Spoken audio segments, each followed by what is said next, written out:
Good day everyone and welcome to another screencast here in microbiology. I am your professor for today, Dr. Supachay Basit, and for today's session, we will be discussing about the microbial cell structure.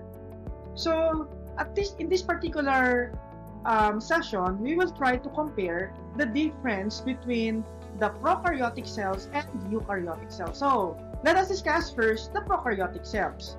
So as we all know, when we say prokaryotic cell, we are referring to cells that do not have a nuclear membrane. So that's the reason why if you will be looking at the structure of the nucleoid, okay, so they don't have nucleus, so instead they have the nucleoid wherein the genetic materials are merely suspended in the cytoplasm of the cell. So these bacteria, so prokaryotic cell, a bacterial cell is an example of a prokaryotic cell. And if you will be looking at the genome here is actually made up of single circular chromosomes, okay? And these particular chromosomes contain the genetic materials of the prokaryotic cell. Now, aside from the chromosome, they also have another extra chromosomal DNA, so we call it the plasmid, okay? So, the diffuse nucleoid or chromatin body is actually attached to the mesosome. So, the mesosome is actually found somewhere here in the cell membrane. So, the spores, when present, are highly refractile bodies. So, you'll be able to see here. So, it's actually more appropriate to call it the bacterial endospore. Okay, now if you will be looking at the cytoplasmic structure, the bacterial ribosomes are actually made up of RNA and protein. So it is found free in cytoplasm and they are attached to cytoplasmic membrane. And just like the ribosomes of the eukaryotic cells, the bacterial ribosomes would also be important for protein synthesis. However, the structure, the molecular structure of prokaryotic ribosome is actually different, okay? It is made up of 70S ribosome complex. It is said to be complex because it is made up of 50S and 30S, wherein S refers to Svedberg units. So this is the unit of measurement that refers to the sedimentation rate during high-speed centrifugation or ultra-centrifugation. So values are not additive. So you might be wondering, 50 plus 30, why is it just 70? Okay? It is due to binding together, resulting in the surface area that was lost. Okay, so comparing the two, okay, the prokaryotic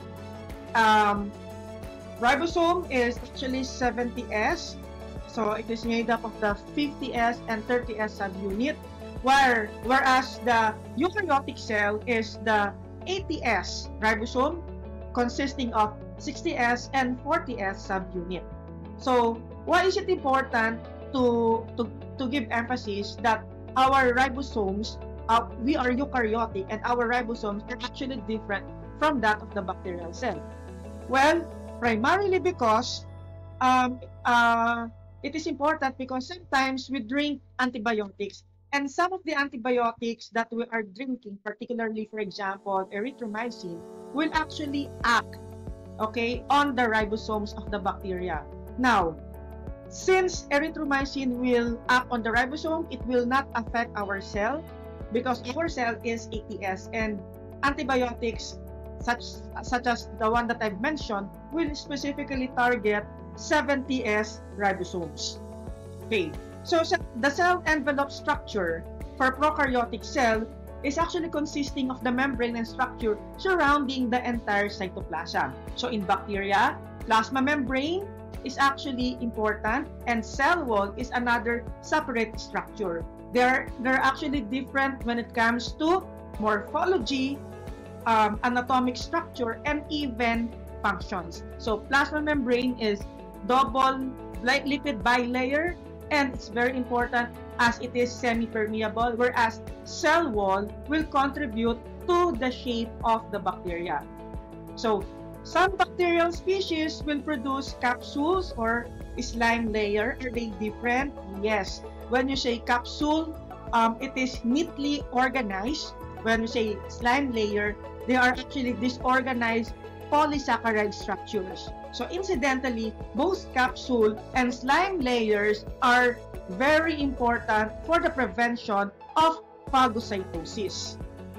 So take a look now at the plasma membrane. So the plasma membrane is a phospholipid bilayer wherein proteins are actually embedded. So it is the proteins here are likened to an iceberg floating on the plasma membrane. So it is made up of phospholipids and proteins, no sterols, because sterols are found in some bacteria such as Mycoplasma and ureaplasma. So these Mycoplasma and ureaplasma belong to the family Mycoplasmataceae. Okay, so this particular lipid bilayer serve as an osmotic barrier. So again, it has the same function as in the eukaryotic cell, which is it is said to be semi-permeable. Okay, so if you will be looking at the structure of the plasma membrane, you'll be able to see carbohydrate chains, and then you'll be able to see the polar head and then the non-polar tail. So the polar head is the one that is soluble with water, while the non-polar region, which are the tails, are actually insoluble with water. So there are also membrane channel protein, and then channels for glycoprotein, and then protein. So all of them are likened to an iceberg. Okay, so this theory is known as the fluid mosaic model or mosaic model. Okay, now let's take a look at the cell wall. So cell wall, as what I've told you, is important for the shape of the organisms. So we can categorize cell wall into four. So we have the gram-positive cell wall, the gram-negative cell wall, the acid-fast cell wall, and some bacteria do not have cell wall at all. Okay, so we also have these surface polymers. Okay, some pathogenic bacteria will produce a discrete, neatly organized protective covering known as capsule. It says here some because not all bacteria are encapsulated. So what are examples of bacteria with capsule? We have Haemophilus influenzae, Streptococcus pneumoniae, Klebsiella pneumoniae. So these are examples of bacteria with capsule. Okay, so the peptidoglycan layer, okay, is also known as the murein layer. So peptidoglycan is also known as the murein. It is made up of both protein and carbohydrates. So the carbohydrate portion is the glycan. It is specifically made up of a polysaccharide glycan, whereas it is also made up of chains of alternating NAG and NAM. So NAG stands for N-acetyl D-glucosamine, and the other one, NAM, stands for N-acetyl D-muramic acid. So there are other components of cell wall that is unique for gram-positive bacteria. So example is the teichoic acid. So teichoic acid is considered to be as one of the major virulence factors for gram-positive bacteria. And of course, we also have, aside from teichoic acid, lipoteichoic acid. So this time, we have an illustration of a gram-negative cell wall. So there are actually two layers of a gram-negative cell wall. So the inner cell wall is called the inner peptidoglycan, and then in between that, you have a periplasmic space. So this is the inner peptidoglycan. Okay, in between that is the periplasmic space, and then we have the outer membrane. Now, take note, gram-negative cell wall, they do not have teichoic acid. Gram-positive cell wall do not have outer membrane. So only gram-negative bacteria, okay, have outer membrane. So the outer membranes are actually made up of proteins, phospholipids, and lipopolysaccharide. Okay, so lipopolysaccharide is actually considered to be as one of the major virulence factors for gram-negative bacteria. The lipopolysaccharide would also contribute to the antigenicity of the gram-negative cell wall. So, it is the source of antigenic O-specific polysaccharide, and it is actually being used for typing gram-negative cell wall. Okay, so that's the reason why we have the anti-sera O in serotyping bacteria, and it is also made up of core polysaccharide and, of course, lipid A. Lipid A is the source of endotoxin.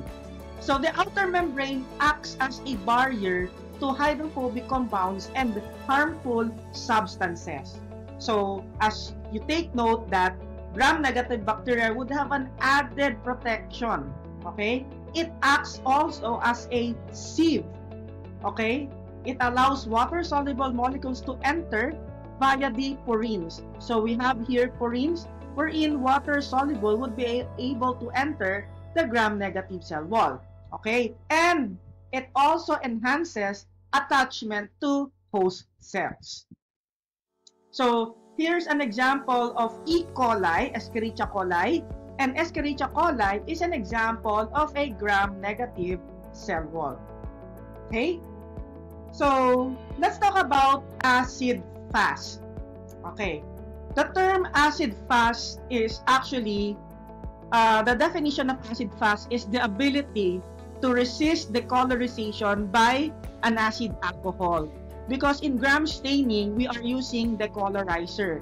And the decolorizer in gram staining is acid alcohol.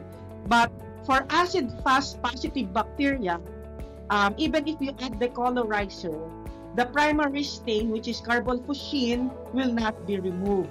So that's the reason why they are called acid fast. And the reason why they resist decolorization by acid alcohol, because the cell wall of many acid fast bacilli are actually made up of waxy layer of glycolipids and fatty acid, which is the major component of mycolic acid. Again, mycolic acid is a unique structure found among acid-fast bacilli, and they are strongly hydrophobic. So, for organisms, the organisms are actually difficult to be stained by gram stain. However, they are still considered to be as a likely gram-positive bacteria. So, in acid-fast stain, we are using carbonfuchsin as the primary stain and acid alcohol as the colorizer. So, take note that the most popular, the most common acid-fast bacilli actually belong to the genus Mycobacterium. So, there are several species of Mycobacterium that are medically important, and the most popular of which is the Mycobacterium tuberculosis, the etiologic agent of tuberculosis. So usually in the laboratory, we are collecting sputum from the patient and we are staining the sputum with the acid-fast stain. Nocardia species are said to be weakly acid-fast bacilli. So other bacteria that do not have mycolic acid will be decolorized with acid alcohol. So if we're going to take a look at the cell wall of the Mycobacterium, so one of the peculiar characteristic of a acid-fast cell wall is the presence of mycolic acid. Okay, so this is now the mycolic acid. Okay, so the mycolic acid is the reason why they are called acid-fast bacilli, and an acid-fast bacilli look like this. So if you have an organism that's rod-shaped, deeply red in stain in the sputum sample, so alam na this, it means that you are positive with tuberculosis. Of course, that has to be confirmed by the gold standard, which is by culturing or by PCR. Okay, now some bacteria do not have cell wall. Okay, so they are called acellular bacteria since they do not have cell wall. So it pertains to the genera mycoplasma and ureaplasma. So they don't have peptidoglycan, and the plasma membrane is very rich in sterols. And do you know what's the function of the cell wall, right? The function of the cell wall means that, cell wall is that it provides a particular shape for the bacteria. But in cases of mycoplasma and ureaplasma, they do not have cell wall. And since they do not have cell wall, this particular bacteria assume a variety of shape. We call it pleomorphic. Okay? So when you say pleomorphic, this refers to the bacteria that can assume a variety of shape. Okay? So pleomorphism. Okay? And then we also have the surface polymers. So surface polymers are actually the outer cellular component of some of the pathogenic bacteria. And when you say surface polymers, we are actually referring to the production of a capsule. So capsule, I keep on mentioning this, is an organized polysaccharide or polypeptide structure.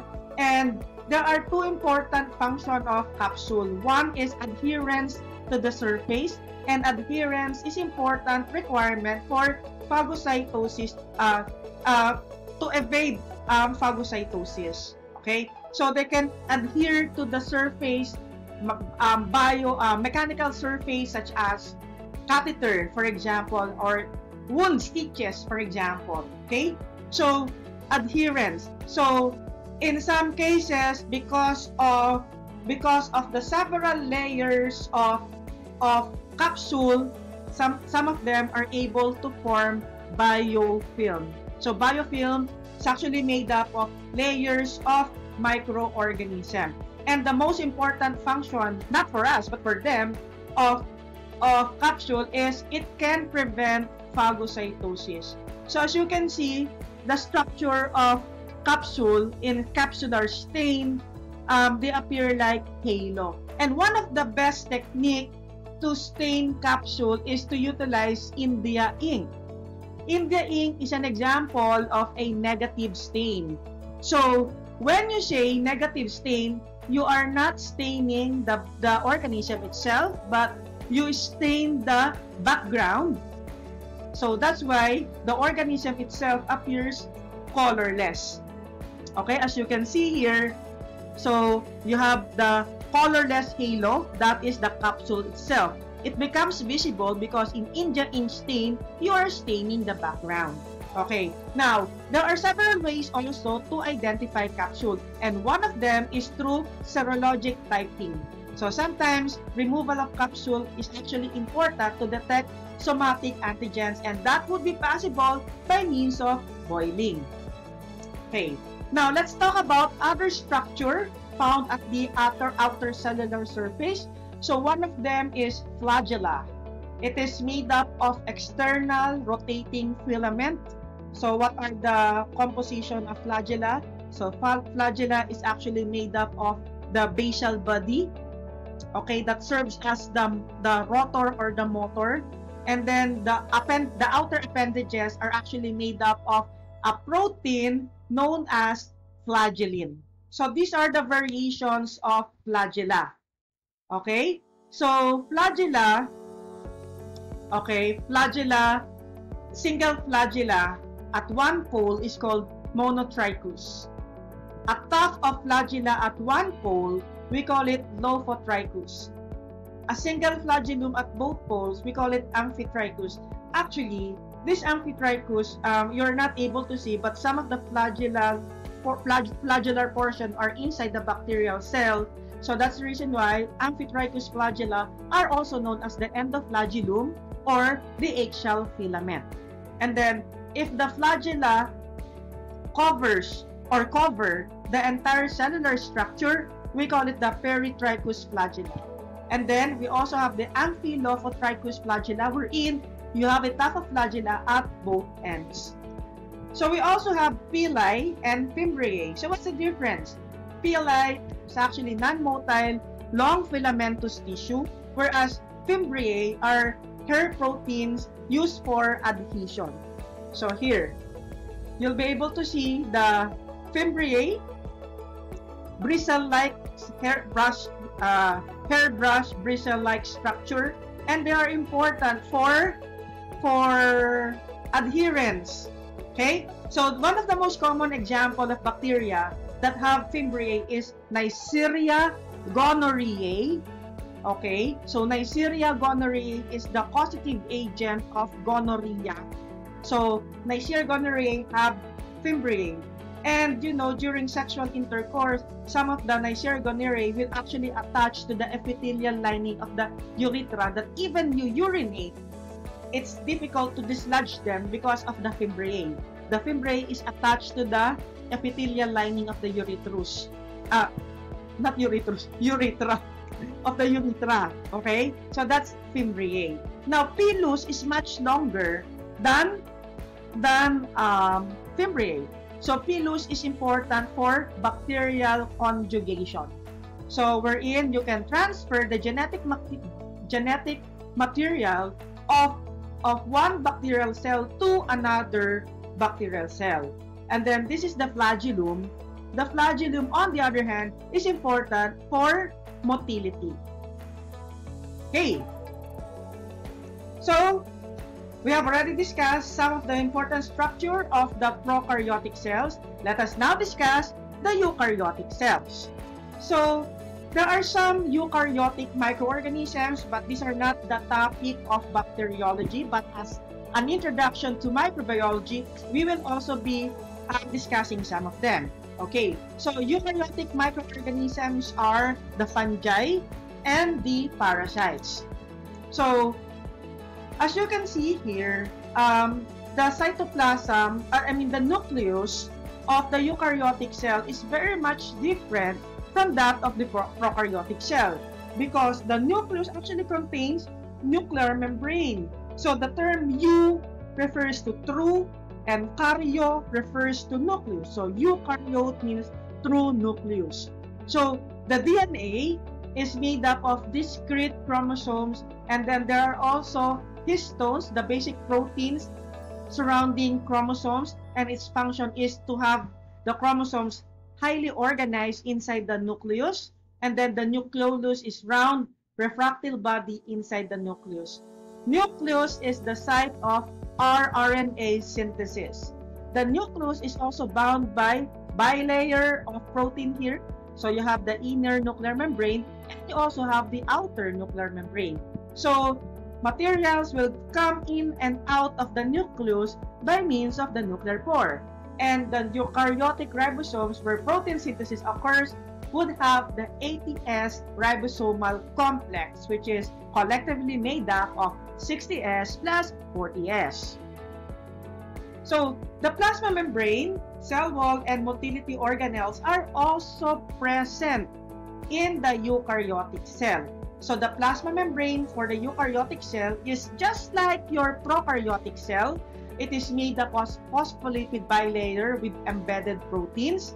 The cell wall has also the same function. It provides rigidity and strength to exterior of cells, and they also have cilia and flagella as locomotory organelles. So example of cell appendages would include Lophotrichus flagella, polar flagella, and Peritrichus flagella as well. So let's go back to some of the structures found in eukaryotic cells, but are not, some of the structures found in prokaryotic cells, but not in eukaryotic cells. So we have the granules, or the metachromatic granules, made up of glycogen, poly-beta hydroxybutyrate, polyphosphate. So what are these? These metachromatic granules, serve as the food reservoir of microorganisms in case they are cultured in a medium and experience exhaustion of nutrients. Not all bacteria would have metachromatic granules. So example of bacteria that would have metachromatic granules are the following. So take note, I will not be listing down the scientific name, so that would be your responsibility to search for the proper spelling. Okay, so first example of bacteria with metachromatic granule Corynebacterium diphtheriae, the causative agent of diphtheria, and the name of the metachromatic granule is Babe's Ernst granules. And then we also have the Mycobacterium tuberculosis. So the granule is much granules. And then we also have the endospores. So not all bacteria would have endospores. So example of bacteria with endospores are Bacillus and Clostridium. Okay, so endospore is actually made up of calcium dipicolinate. So if the endospore is located here at the outermost portion, we call it the terminal spore. If it's located here in the center, we call it the central spore. And somewhere in between means we are referring to subterminal spores. Okay, so again, calcium dipicolinate is the active component of the bacterial endospores. And what's the function?